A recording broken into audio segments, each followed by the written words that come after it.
We knew going in that, writing the script would be hard and figuring out how to do all we wanted to do would be difficult. But no question, the hardest thing was, how do you cast these iconic characters again? How do you have new actors come in and give them the rope and the freedom to go out and create a character of their own, but simultaneously have the heart and the persona that these great actors had created for the last 40 years? The power and the goodwill of Star Trek, I think, gave us a better cast than we might have otherwise had. We found out, as usual with so much of the cast, how much they love Star Trek. It's a call to duty. Starfleet is calling, and it's going to be really hard to turn it down.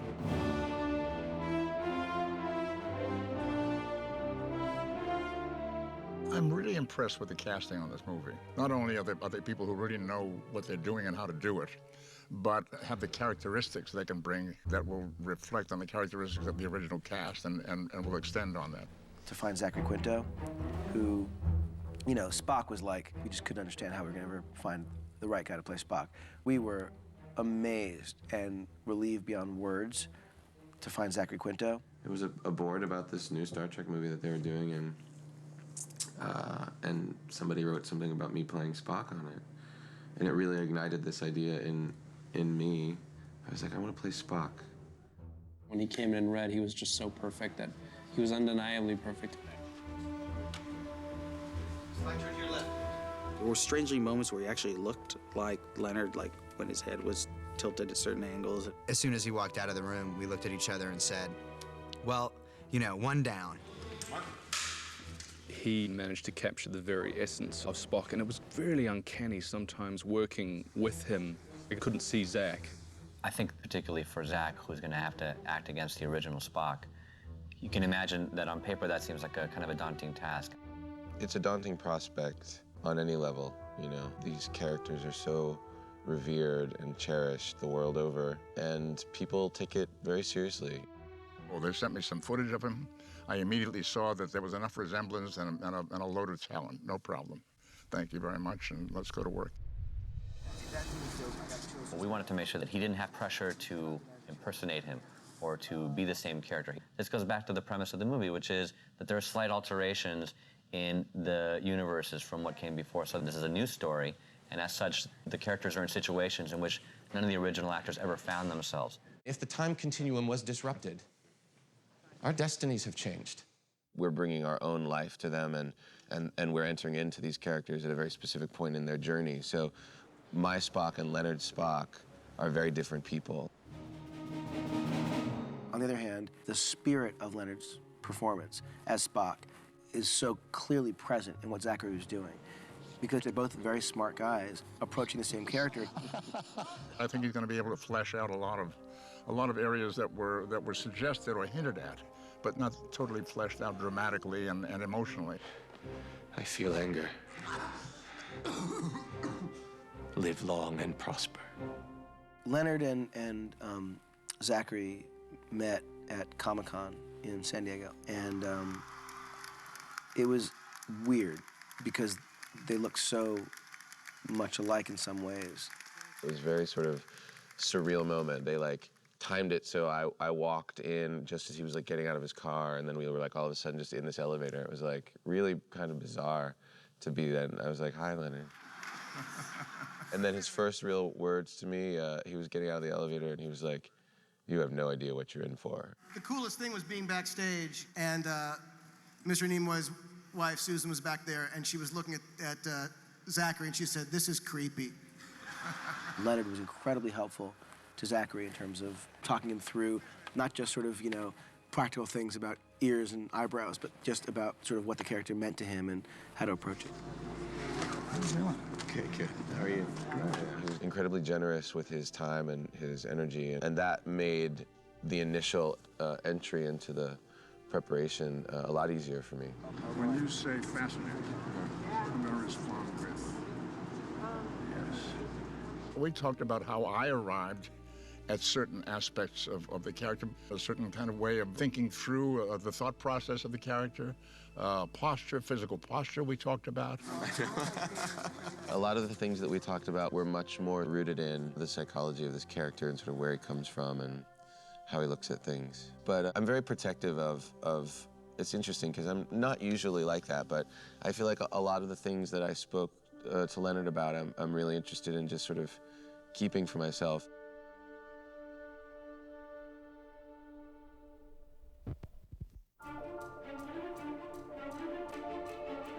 The big hurdle was Chris, because we didn't have Kirk. How do we find someone who will embody this character and be ridiculously funny, ridiculously smart, ridiculously, cocky and outspoken, and make him real? A lot of people came in, incredible actors, and there was one day we were in casting, JJ and I, and in the waiting room, Zach had showed up, and Chris Pine happened to be there the same day. I ended up reading with him there with JJ, and I knew right away. I was like, that's the guy. It's just, there's just something about him, As acting captain of this vessel, I order you to answer the question. Well, I'm not telling, acting captain. Chris just came in and just killed it. Oh, baby, I'm the smartest. Hey, ladies. Anything else? Ultimately, when Chris came in, he so embodied everything we needed Kirk to be. He was both a rebel and, just felt highly unpredictable in a great way. And more importantly than that, when that person walks onto the bridge of the Enterprise, you need to believe that they have command authority. Mr. Sulu, prepare to engage thrusters. I won't lie, it's been incredibly overwhelming to step into the role that Mr. Shatner created. It is such an iconic, specific role in the canon of film and TV history. Kirk here. What's your prognosis, Doctor? Obviously, William Shatner has a rhythm and a cadence to his dialogue that's so specific, especially as Kirk. And I think the mistake would have been to ask Chris to copy that in some way. So the goal was to figure out what the spirit of Captain Kirk was really all about. Starfleet Command has ordered us to rescue them, Captain. I talked to JJ about it in the beginning of the process, and we kind of made a mutual decision that it would be a mistake to try to recreate what Mr. Shatner had done and to kind of forge a new path. And there's certain qualities of Kirk that you can't ignore and that it is in the character, but to try to mimic Mr. Shatner would just be a mistake. This is Captain James Kirk, Spock, USS Enterprise. True. Chris Pine isn't good at acting, but he is good at push-ups.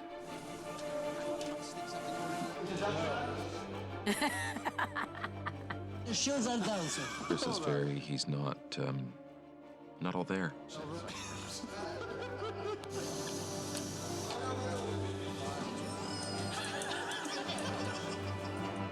Chris is awesome.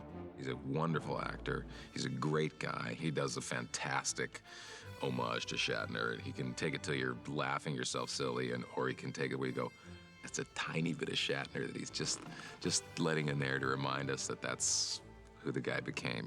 It's fantastic.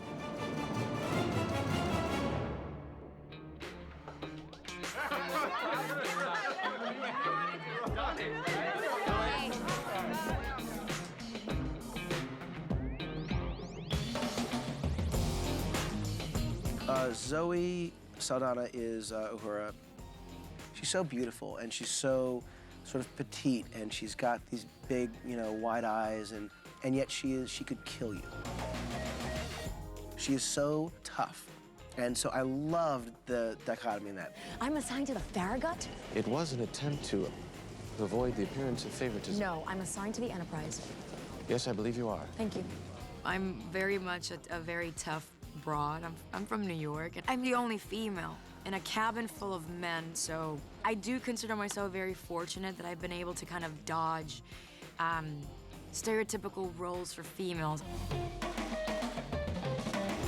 So he was talking about how short the skirts are in Star Trek, and it's so funny. I can't even imagine being a chick in general, but especially on the set of Trek. I do feel like I exercised my xenolinguistic skills a lot because there were a lot of long words that I had to say. I like a Clabney Fire Tea, 2 card. The ship has let me do it again. From a gal from Queens, you know, it's just, it was very hard. Yeah, they're rolling back. I just thought it was beautiful to kind of reprise a role, and I took it as an honor and a huge responsibility that JJ always allowed me to kind of relax on, because I was so tense about it. I really wanted to do it justice because Nichelle Nichols was just amazing. I was very nervous to meet her because she's such a pioneer for what she's done for women in Hollywood. I remember feeling my heart pounding because I just didn't know what she was going to expect of me or demand of me. And it was completely the opposite. She was just so happy and honored. I'm like, ma'am, this is such an honor to meet you. Like, this is amazing what you did, the doors that you opened. And people like me walked right through it, and now I'm able to say that I am a part of you. This is a fun experience for you. Fun is too small a word. It's eerie and exciting. I've just been sitting there all that time talking to myself. Zoe Saldana, beautiful child.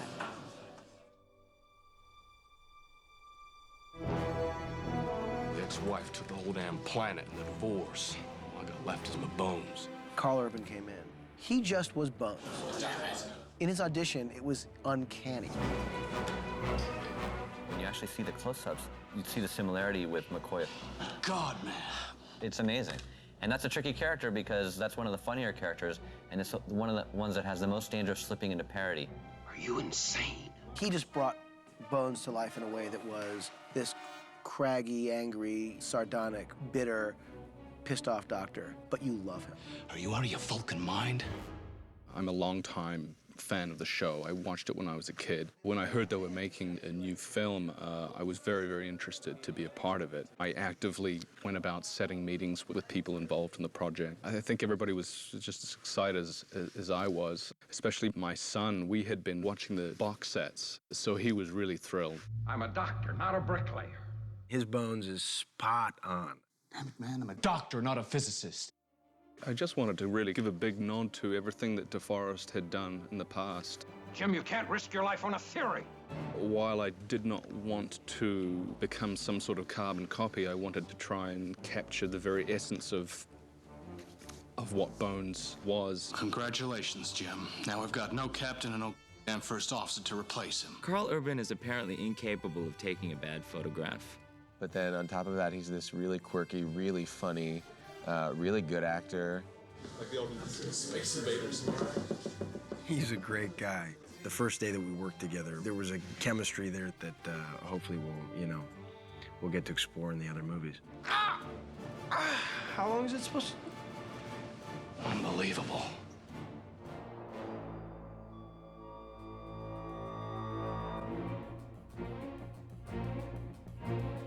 John Cho, turns out, had actually been in Felicity, a TV show that I did years ago, had a small role, but he's someone who, obviously, I got to know from the Harold and Kumar movies, and he's a very funny guy. Look at this. It's John Cho. This was primarily just the chance to kind of live a childhood fantasy of mine, being on the Enterprise and shooting phasers and whatnot. So, you know, when I heard about it, I was just really eager to get involved. I'm Hikaru Sulu. And you are a pilot, right? We've obviously been fans for a long time, and he couldn't look less like George Takei. At first, I was concerned because he's of Korean descent, and I thought, well, you know, Sulu was of Japanese descent, and I didn't want to cause some kind of uproar in the Trekker community. Bridge to all decks. Condition alert. It was such an exemplary role on an exemplary show. There were very few Asians on television that weren't doing accents and martial arts and chop suey and stuff. And George Takei on Star Trek was a really pioneering image for me. Maneuvering thrusters and impulse engines at your command, sir. So I called George and I asked him, and he gave me this amazing speech about how when Gene Roddenberry created this role, how this was not supposed to be a Japanese character. Well, he had this whole sort of Pan-Asian, you know, philosophy about what this character represented and what Sulu meant, and he had, you know, and it was like this great, like, basically, I'm like, so yes, I can hire him? 3, 2, 1, go. Cool. And I think you got the right direction there, Phil? John Cho, I've had an incredible amount of fun with John. The great thing about John is we laugh a lot. No one else seems to laugh at any of our jokes or find us all that funny, but we have an incredible amount of fun together. Yeah, I'm ready. No problem. I've got a tight red shirt on. I'm ready to do the stunt. I think it'll be great for people. They'll get to see a whole new side of him with, you know, he's got some awesome fight sequences. So what kind of combat training do you have? Fencing.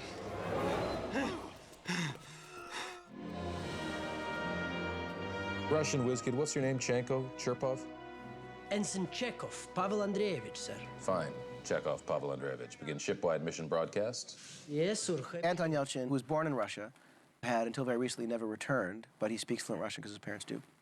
He is the only guy who could have played this part. We should be arriving at Vulcan within 2 minutes. Thank you very much for your time. What I loved about Chekhov is that he's so weird. Like, he's to me, is the weirdest member of the crew. Move, move, move, move, move! I can do that, I can do that! There's an episode where they go to a planet, it's called the Apple. Everyone's doing work, and Chekhov spends pretty much the entire episode macking on his girlfriend. Chekhov, as you may or may not know from the original series, was based on Davy Jones from the Monkees. So the idea was that he was kind of a little young Beatle and that he was one of the youngest, kind of the prodigy of the ship. The ship's exhaust weak. If we adjust our shield frequencies, we should not be detected. Wait a minute, kid. How old are you? 17, sir. Anton's a wunderkind. Frankly, I feel he may be superhuman. He's 18. To be so young and to possess such an awareness of humanity and psychology is a very, very bright kid. He knows every fact about every subject. He speaks, I don't know how many languages this kid speaks, but he's a genius. Anton and myself and Bruce Greenwood, who plays Captain Pike, had this chess tournament, and Anton's a little chess genius. I mean, he whipped us both, hands down. Just some of the funniest times I remember was watching Anton beat Bruce, and it's just like, F Next. Anton genuinely is Russian, although he doesn't actually speak with an accent. He can speak perfectly fine. But his accent was so... It was so perfect. They're creating a singularity that will consume the planet. Obviously, he's able to do the accent flawlessly, but had a real issue with the W's. I verify, sir. It's out there. And he's like, well, that's not really what, you know, how Russian would, but he ended up doing it because it was so classic. Ensign authorization code 95 Victor 2. Walter said, you know, in order to make this something successful, in order to make it something great, you have to do your own thing. The fun thing for me was to take what he brought to it, but also finding that balance between where is Chekhov's accent and where is a real Russian accent. Our mission is to assess the condition of Vulcan and assist in evacuations if necessary. We should be arriving at Vulcan within 3 minutes. Thank you for your time. You are Montgomery Scott. Hi, that's me. You're in the right place. Unless there's another hard-working, equally starving Starfleet officer around. Me. Get it! Shut up! In trying to cast Scotty, the key was the balance of the cast, finding someone in there who could make you laugh. Are you a member of Starfleet? Yes. Can I have a towel? Under. You know, we first saw Simon Pegg and Shaun of the Dead, and he ended up being in Mission Impossible 3. Not keep it together. What happened is that? God, I emailed him and he said, do you want to play Scotty? And I looked at the email and it just said, would you like to play Scotty? And I kind of looked at it twice and I showed it to my wife and she said, oh. And he emailed back, are you kidding? And then he said, I don't know if I could do it. It's too big of it. And so I emailed back, you know what, too bad, okay. Instantly I get an email back from him saying, you know, wait, hold on a second.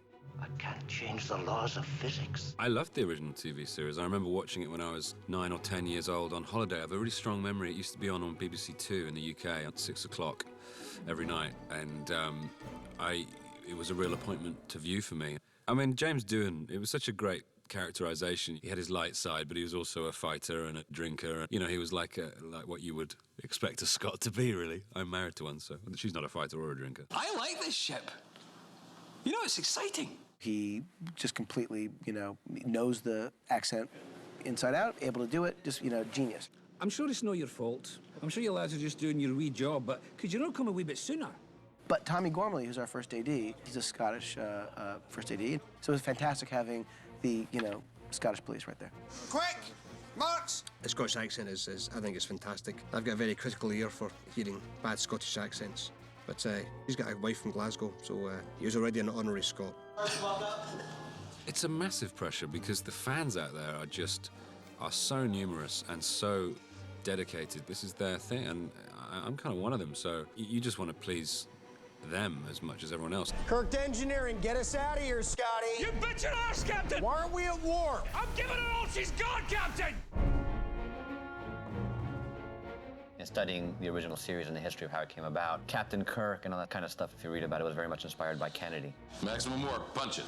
We'd seen Bruce Greenwood's performance in 13 Days where he played Kennedy. And so the idea of having the same gravitas that he brought to that presidential role to the first captain of the Enterprise, you feel it. Like you could have your own show and movie just about Captain Pike.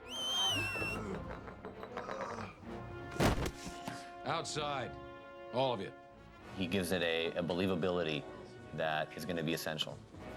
I got a call from JJ going, do you want to come down and would you like to be involved? And I went, yeah, I think, maybe. Could I see a script? He goes, no, you can't see the script. You'll have to come in here into a room with somebody sitting outside, like this, and read it, and then we'll talk. So I came and read it, and then I said to JJ, yeah, for sure. You're here for business, you know what I'm saying? Yeah, okay, all right. Bruce is such a, he comes across as such an earnest guy, and he's so, this kind of the smart, handsome, guy. And he's literally the funniest guy I've ever met in my life. After putting these in, I just felt kind of Elvis. I like it before. I like it before. Do you mind doing that, by the way, in every scene? I think it's important I do. He's like the really cool uncle that you want to have, And we were all we were hanging out at his house, and we were just like, man, such a really cool, great, interesting person. I would like him around, even if he's not in anything I do, because just to have him there was such a joy. He is awesome. Yeah. I think it's Spain.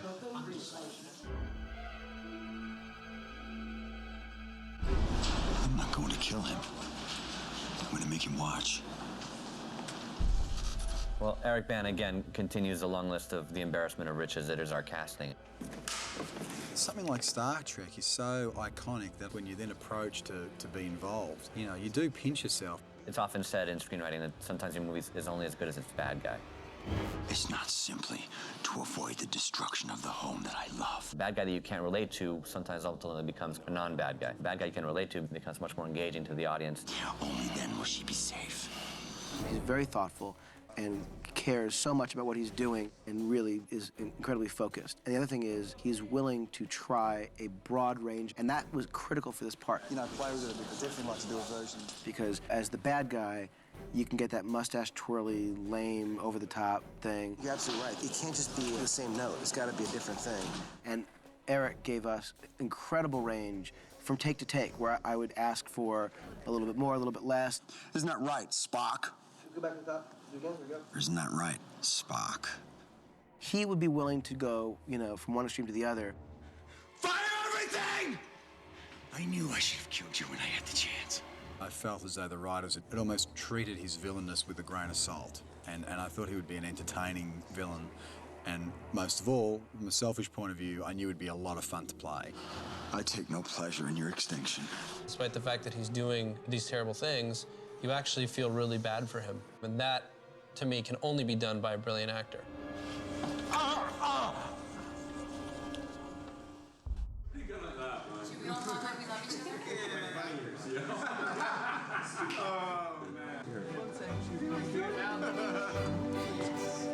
This is a really funny cast. I mean, everybody is like seriously funny people. What blind spot? His exhaust valve. His anus. His anus. It's, it goes to show you what we do is incredibly fun. And it's stupid that we get paid for it. On the flip side, I feel like there's a certain sense of nervousness because it's such a small club that we're members of at this point. And I think it bonds us even tighter. I definitely feel honored to be part of the Star Trek family and to have worked with amazing actors. I feel like that's what I live for. The fact that we're gonna get to be ambassadors for this franchise and for these stories and for the fact that ultimately Star Trek sort of posits the notion that we can have a better world. And I think we all are aware of the fact that we live in times when that's an important sentiment. And to be connected to it with people that have that at their core is a great honor.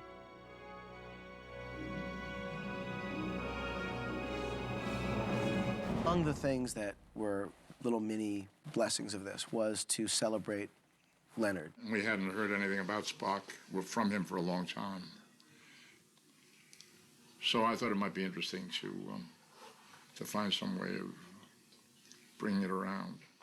There was a general aura that was around on the set whenever it was around. Like, everyone was excited. There was an extra sense of, like, you know, he's here. I remember watching him do his first scene as Spock for the first time in 15 years or something, and all of us were just like huddled around, you know, the monitor and watching him and just hearing him deliver those Spock lines and that Spock cadence. It's quite an extraordinary moment. There are so few Vulcans left. We cannot afford to ignore each other. He's not just an actor by any means. He's a writer and a director and a photographer and an art collector and philanthropist. He's really an incredible example of creative exploration through one's life. We were shooting the final scene at the Academy where Kirk receives his official captaincy. We were up on this balcony shooting this one particular angle, and there were a few hundred people in the audience. And JJ sort of leaned over with his mic and said, "Everybody, I'd just like to know that that Leonard Nimoy is here in the house." Spock himself, Leonard Nimoy, who is here in his house and is going to actually...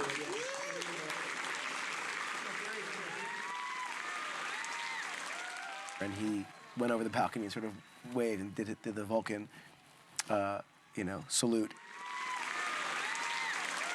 And all these tired extras kind of turned around and jumped to their feet, and this thunderous ovation.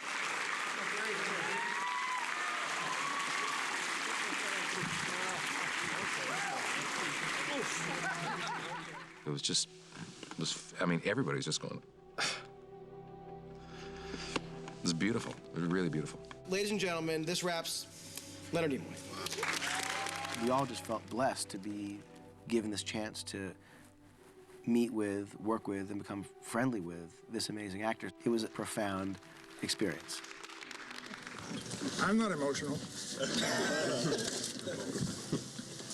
I've had a great time, and I have not been looking forward to this day. And I think you've got a wonderful movie here, and I think from the top on down, everybody has just been fantastic. I think you're a great, great bunch of talented people, committed, and it's just been a very, very rich and wonderful experience for me. It's 18 years since the last time I played Spock. 18 years, it's hard to believe. And it's 42 years since I first started. So it means a lot to me to be here with all of you people tonight. Thank you, thank you, thank you. Well, thank you.